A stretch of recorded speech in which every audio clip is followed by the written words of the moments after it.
YouTube channel. I am Regine Pares. I'm taking up Bachelor of Secondary Education major in Social Studies.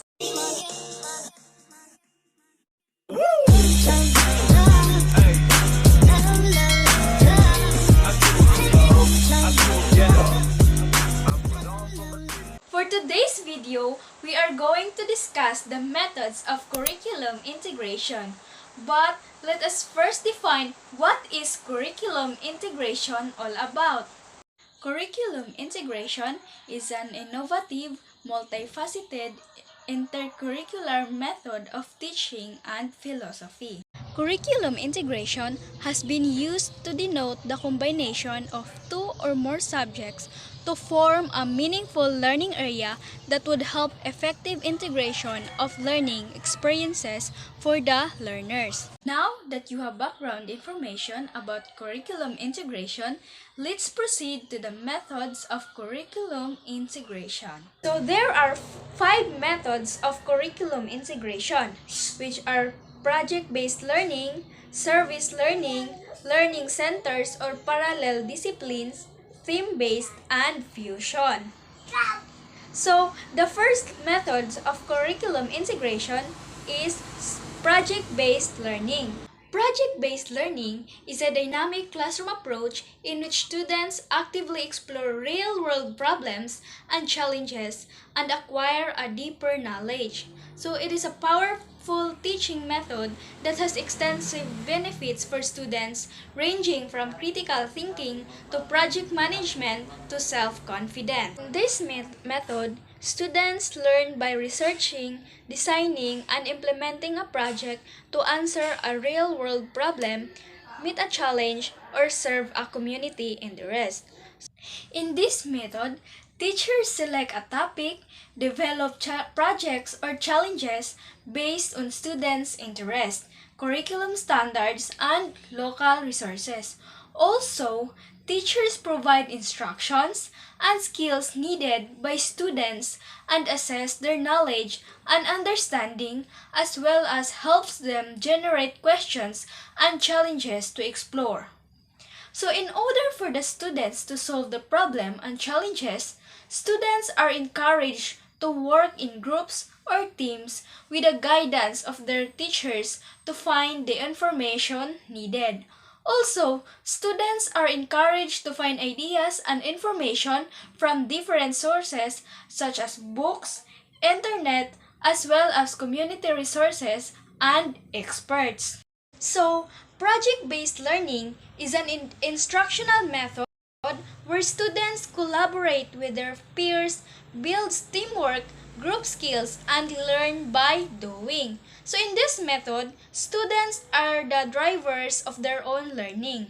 Also, it does not only provide opportunities for students to collaborate or work with others or drive their own learning, but it also teaches them skills such as problem solving and helps to develop additional skills that are essential to their future, such as critical thinking, self-confidence, and time management.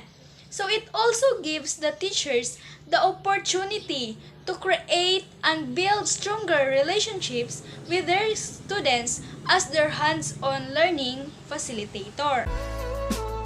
Now, let's proceed to the second methods of curriculum integration, which is service learning.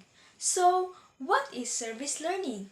Service learning is an educational approach where students learn theories in the classroom and at the same time volunteers with an agency, usually a non-profit or social service group, and engages in reflection and activities to deepen their understanding of what is being taught.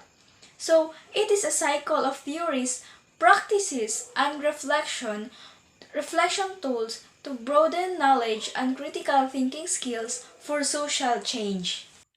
So in service learning, students are actively engaged in a wide range of experience which often benefits others and the community while also advancing the goals of the curriculum.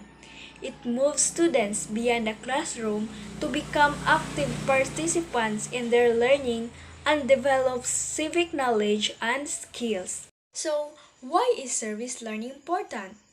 So, service learning is important because it connects student learning in the classroom with real-world experiences in the community. Also, students who participate in it are more deeply engaged in their local communities, gain practical skills, develop their career and personal interests, and are usually more engaged citizens. Service learning also could foster lifelong commitment to civic participation and prepare students for the workforce. Examples of service learning are conducting a drug awareness campaign, conducting art, music, dance lesson for youth, organizing a fundraising event, and tutoring. So the next method of curriculum integration is learning centers or parallel disciplines. So the third method of curriculum integration is learning centers or parallel disciplines.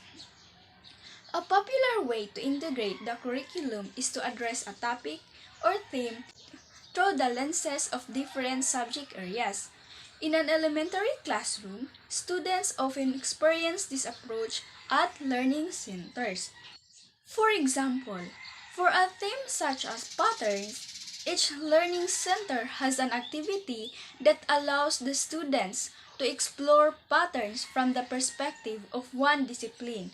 For example, math, language, science, or social studies. So as students move through the learning centers to complete the activities, they learn about the concept of patterns through the lenses of various disciplines. In higher grades, students usually study a topic or theme in different classrooms.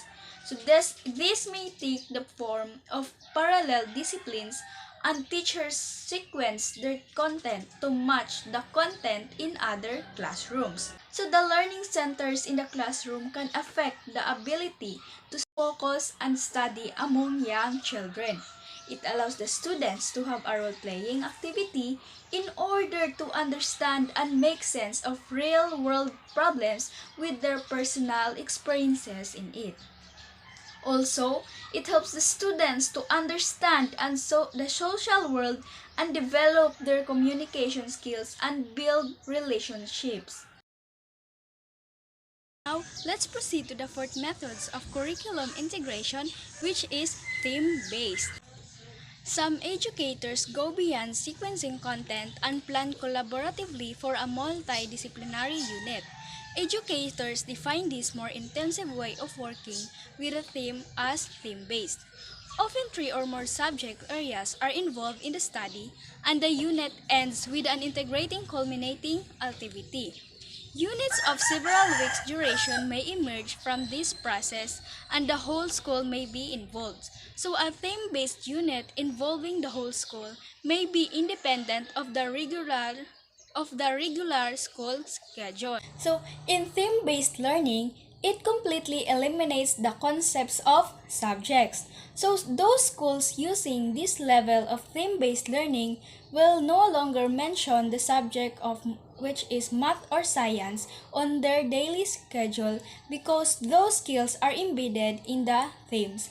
So in theme-based learning, education should have real-world application in the way that the learning takes place. This means that a child is empowered to use their education to make real-life changes to themselves, their community, and perhaps to the world. Also, in theme-based learning, it treats factual knowledge as interconnected and complex. So in this method, if you want to study about environmental pollution, you have to consider not just scientific matters, but also social studies such as issues related to people. Through a theme-based approach, children learn to make connections constantly, thereby developing a much deeper and broader level of understanding than traditional learning can compete with. So, critical thinking skills are developed because students regularly explore ideas, compare and evaluate viewpoints, apply knowledge, and even create new ideas. In turn, this leads to advanced creative thinking and problem-solving skills.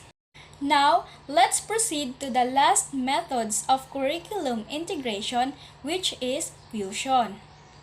So, in fusion method, teachers fuse skills, knowledge, or even attitudes into regular school curriculum.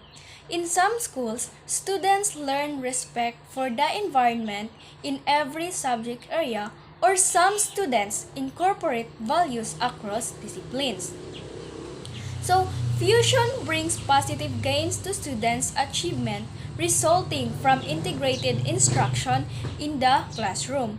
In this method, students will be able to increase their critical thinking skills, self-confidence, positive attitudes, and love for learning that manifest their effectiveness. Also, the students learn more and remember what they have learned longer than when they are passively sitting and listening. So, in conclusion, fusion method will result in higher levels of student engagement, satisfaction, and learning. In conclusion, the 5 methods of curriculum integration offer several ways for teachers and students to present questions and investigate issues and problems that span different content areas and disciplines while working to transcend these boundaries. Also, these methods of curriculum integration provide several skills such as critical thinking skills, problem solving, and reasoning that are essential in the 21st century.